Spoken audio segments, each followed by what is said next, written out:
Niamey, la capitale nigérienne, vit au rythme de marches et déclarations de soutien à la junte au pouvoir. Comme une délivrance, voilà comment beaucoup de manifestants et de leaders de jeunes expliquent leur soutien sans réserve aux hommes entrés désormais aux commandes du pays.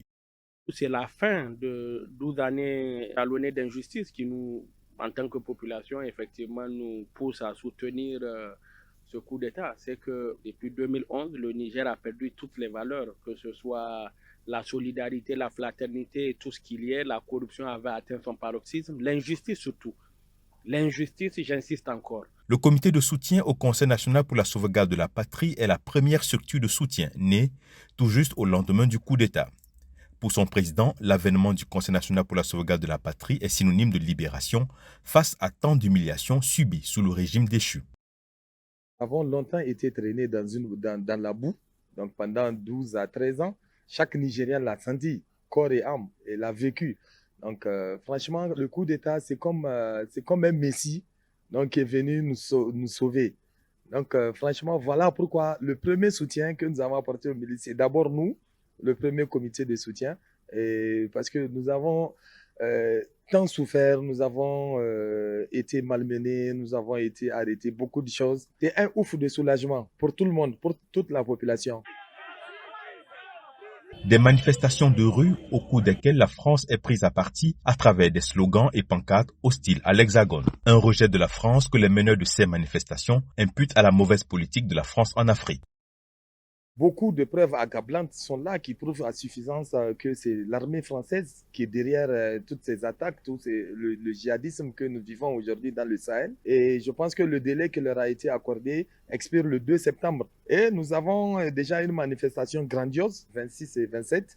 Donc voilà, donc pour les rappeler à l'ordre qu'ils doivent vraiment quitter le pays. Nous n'avons rien aujourd'hui contre les Français, mais nous avons tout à voir contre la politique française. Donc aujourd'hui, c'est ça en fait que tout le monde déplore, la politique française. Voilà pourquoi la France est mal vue partout aujourd'hui en Afrique. Voilà, donc ils sont en train de perdre cette Afrique et ils vont la perdre. Ils ont quitté ailleurs, chez nous aussi, je vous garantis qu'ils vont quitter.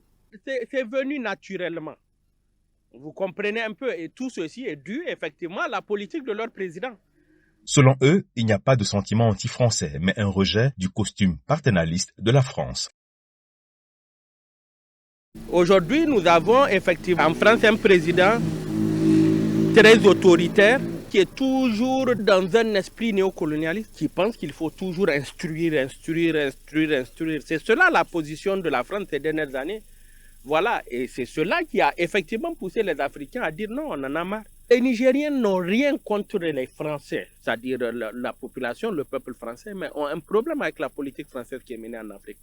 Même là, les Français qui sont restés vaguent librement à leurs occupations. Nous sommes un pays de fraternité, de solidarité et d'accueil. Les gens, notre génération surtout, a un problème avec la politique française. Et la politique française, même celle menée par le président Macron, aujourd'hui, qui n'accorde aucun respect aux peuples africains. Fait rarissime, les femmes nigériennes intellectuelles comme ménagères en ont ras-le-bol de la présence militaire française au Niger. Non à la CEDEAO, non à la France. Et on est ici pour exiger à ce que les Français vont quitter notre pays. Les Français n'ont qu'à quitter notre pays. On n'a pas besoin des Français ici.